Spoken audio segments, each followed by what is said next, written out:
Ration card धारकांसाठी आनंदाची बातमी. एप्रिलमध्ये मिळणार तिप्पट धान्य. सरकारची मोठी घोषणा. नक्की काय आहे संपूर्ण बातमी पाहूया. सरकारनं रेशन कार्ड धारकांसाठी दिलासादायक निर्णय घेतलाय. केंद्र सरकार दारिद्र्य रेषेखालील सर्व लोकांना मोफत धान्य देते. आता केंद्र सरकारनं सर्व रेशन कार्ड धारकांना एप्रिल महिन्यात तिप्पट धान्य देण्याची घोषणा केली आहे.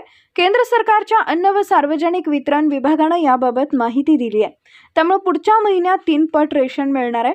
अन्न व सार्वजनिक वितरण विभागानं सांगितलंय की एप्रिलमध्ये सर्व लाभार्थ्यांनी 3 महिन्यांचं धान्य एकत्र मिळणार आहे. एप्रिल, मे आणि जून या कालावधीचे धान्य एकत्र मिळणार आहे. सर्व लाभार्थी आपल्या वेळेनुसार रेशन दुकानातून धान्य घेऊ शकतात.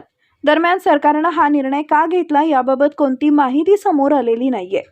काही दिवसांपूर्वी केंद्रानं सर्व राज्य सरकारला रेशनबाबत महत्त्वाचे निर्देश दिले होते. जून महिन्यापर्यंतचे धान्य आगाऊ स्वरूपात केंद्राकडून घेण्यास सांगितलं होतं. केंद्रीय साठ्यातून गहू आणि तांदूळ घेण्यास सांगितले होते. यामागचं कारण म्हणजे पुढच्या काही आठवड्यात केंद्र सरकार नवीन गहू खरेदी करणार आहे. त्यामुळे राज्य सरकारनं आधीच 3 महिन्यांचं धान्य घेऊन ठेवावे, जेणेकरून नवीन धान्य ठेवण्यासाठी गोदामामध्ये जागा उपलब्ध होईल. रेशन कार्डवर नागरिकांना मोफत धान्य दिलं जातं. गहू आणि तांदूळ मिळतात, तर दर महिन्याला तुम्ही हे धान्य घेऊन जाऊ शकतात. मात्र आता एप्रिलमध्ये तुम्हाला 3 महिन्यांचं रेशन एकत्र मिळणार आहे. यामागे नेमकं कारण काय आहे याची माहिती अद्याप समोर आलेली नाहीये.